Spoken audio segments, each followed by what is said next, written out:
Kepala Dinas Perlindungan dan Pengelolaan Lingkungan Hidup Kota Sorong, Julian Kelly Kambu, mengharapkan Dinas Kesehatan dan tim COVID mewaspadai ancaman penggunaan masker sekali pakai agar tidak menjadi masalah baru di tengah pandemi COVID-19. Harapan Kepala Dinas Perlindungan dan Pengelolaan Lingkungan Hidup Kota Sorong, Julian Kelly Kambu, disampaikan saat memaparkan materi pengendalian pencemaran air di Kota Sorong dalam acara pertemuan identifikasi sumber pencemaran air dalam rangka penyusunan pengendalian dan pencemaran kerusakan lingkungan di Hotel Vega hari Kamis. Karena limbah masker dan sarung tangan lateks masuk limbah B2, sehingga diharapkan mendapat perhatian serius tim COVID dan Dinas Kesehatan Kota Sorong. Dari Kementerian Lingkungan Hidup itu sudah menetapkan bahwa masker yang kita gunakan itu masuk dalam kategori limbah B3 dan pengelolanya harus spesifikasi.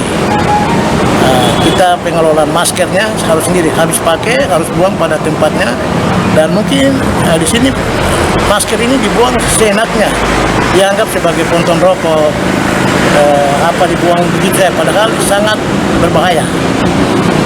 Masker, apalagi mereka yang sudah dinyatakan sebagai COVID, itu semua yang terkait dengan makan, minum, pakaian, dan sehari-hari yang mereka lakukan, itu juga masuk dalam kategori itu. Sehingga ini proses pengelolaan masker itu tidak bisa dibuang ke TPA. Tapi ini harus dilakukan pengelolaan khusus. Kita waspada bukan hanya untuk jaga COVID, jaga jarak, cuci tangan, pakai masker, tapi sehabis masker dipakai, buangnya kemana? Itu perlu dilakukan sosialisasi.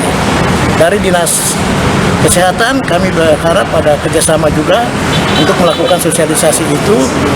Tim COVID juga, jangan hanya sosialisasi COVID dengan vaksin-vaksin, tapi sosialisasi dampak dari masker dan limbah-limbah turunan dari COVID itu harus diperhatikan. 41 kelurahan.